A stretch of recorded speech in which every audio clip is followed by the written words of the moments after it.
Frederick, this collection is a real anthem to beauty, chic, luxury, femininity. What do you think? How women want to dress today, and what should you pay attention to? Well, I just think it's time to dress up again, and finesse is important. Finesse, like lift it a little bit.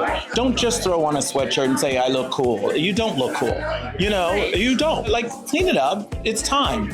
I think in New York right now we have all these new private clubs and new experiences where people are required to dress up, and I'm excited. And that's where in the music in this show is like very much from my time period in the early 2000s when Bungalow 8 and all of these great places were happening, and I used to hang out every night. And so I just thought about what does that look like? So I mixed that story together with my like Spanish, influence and a little bit of romance and the romantic period. I mean, it just came a little mosh pot with like even a little bit of punk. I mean, the makeup was literally lifted from 90s punk. And I like all of it together, and it becomes a story that's interesting because women should play. I mean, and beauty is fantastic, and the idea of dressing not for everyone else but for yourself and making yourself the best whoever you want to be. I mean, we forget that we can be whoever we want. The exact words what I want to say to every girl, like try to take off your sweatpants and your Uggs. 100%. You are so beautiful. Look at your 100%. clothes that Frederick Anderson does, because every woman wants to be sexy, and everyone wants to be beautiful. They want to be lifted up, but you have to do the work.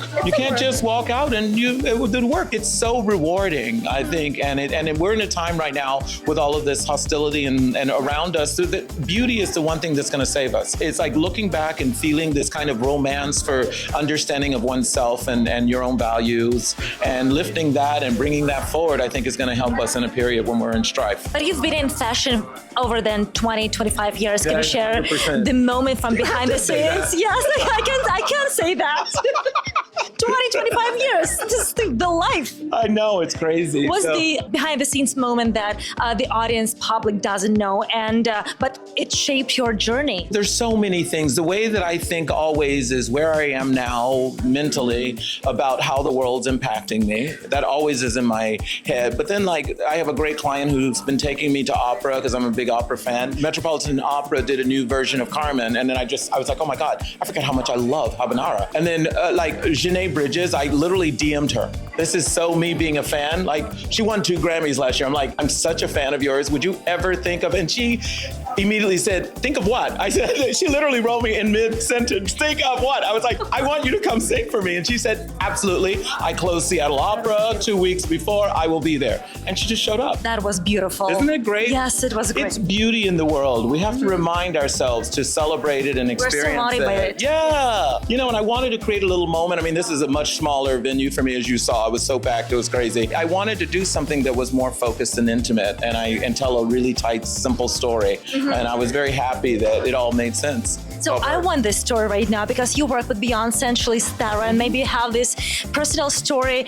not only about clothes, but about the person. It's more in my other collection. I did a lot of celebrity dressing. I do women dressing more than celebrity dressing now, which I'm very happy about. I'm not chasing every celebrity. I do still dress a lot of celebrities, but like it's not my thing. But like, I always had a great experience. I worked with Halle Berry and got her, when I forgot what she was doing. I think she was becoming the face of Revlon, and we did a gown for her. And she sent me a check and said, this gown is spectacular. I want it. Beyonce, the same thing. Beyonce I did Love on Top with my partner, the Love on Top, the gold tuxedo, and we sold it all for charity. And she was like, yes, make some money, do something good. I mean, we all kind of can and should like do as much as we can for good with our platforms. I came from making couture. I kind of like love the idea of women dressing up and looking finished and making sure the garments are well made. Like, it's not just an idea, it actually has to fit.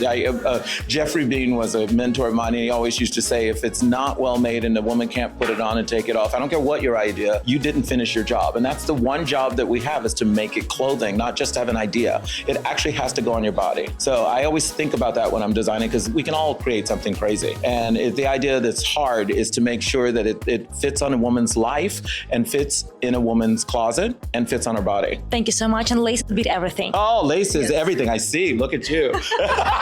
You were ready for my show. I love that. You channeled. That's the connection.